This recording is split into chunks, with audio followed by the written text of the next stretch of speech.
YS Jagan ప్రభుత్వ చర్యల వల్లే విశాఖ స్టీల్ ప్లాంట్ ప్రైవేటీకరణ ఆగింది. అవును, ఈ విషయాన్ని కేంద్ర ఉక్కు శాఖ మంత్రి కుమారస్వామి స్వయంగా ఒప్పుకున్నారు.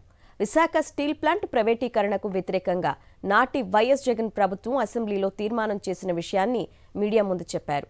వైఎస్ జగన్ ప్రభుత్వం విశాఖ స్టీల్ ప్లాంట్ ప్రైవేటీకరణను వ్యతిరేకిస్తూ తీర్మానం చేసి పంపిందన్నారు.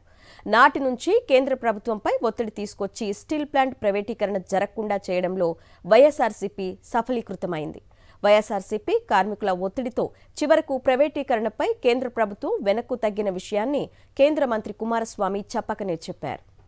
కోవిడ్ సమయంలో దీపం పథకం కింద విశాఖ ఉక్కు కర్మాగారంలో 100% పెట్టుబడుల ఉపసంహరణ చేయాలని కేంద్రం నిర్ణయించింది.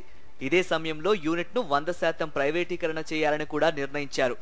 అయితే దీనికి వ్యతిరేకంగా అప్పటి రాష్ట్ర ప్రభుత్వం 100% పెట్టుబడుల ఉపసంహరణ, ప్రైవేటీకరణ నిర్ణయాన్ని తీవ్రంగా వ్యతిరేకిస్తూ అసెంబ్లీలో తీర్మానం చేసింది. దీనిపై ఆందోళనలు, నిరసనలు కొనసాగించిందని కేంద్ర భారీ పరిశ్రమలు, ఉక్కు శాఖ మంత్రి హెచ్డి కుమారస్వామి వెల్లడించారు. వైఎస్ జగన్ ప్రభుత్వం నిర్ణయం వల్లే 100% పెట్టుబడుల ఉపసంహరణ, ప్రైవేటీకరణ జరగలేదని స్పష్టం చేశారు Kumaraswamy.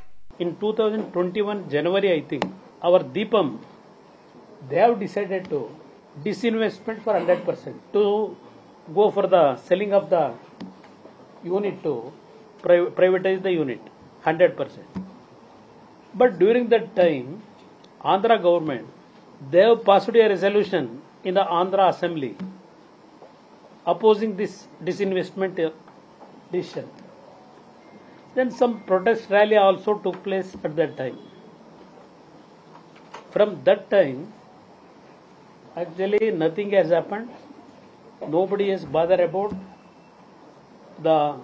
give some life to that RINL plant. It is going on. Some voice, our leaders are raising in front of our central government, but no positive results has come.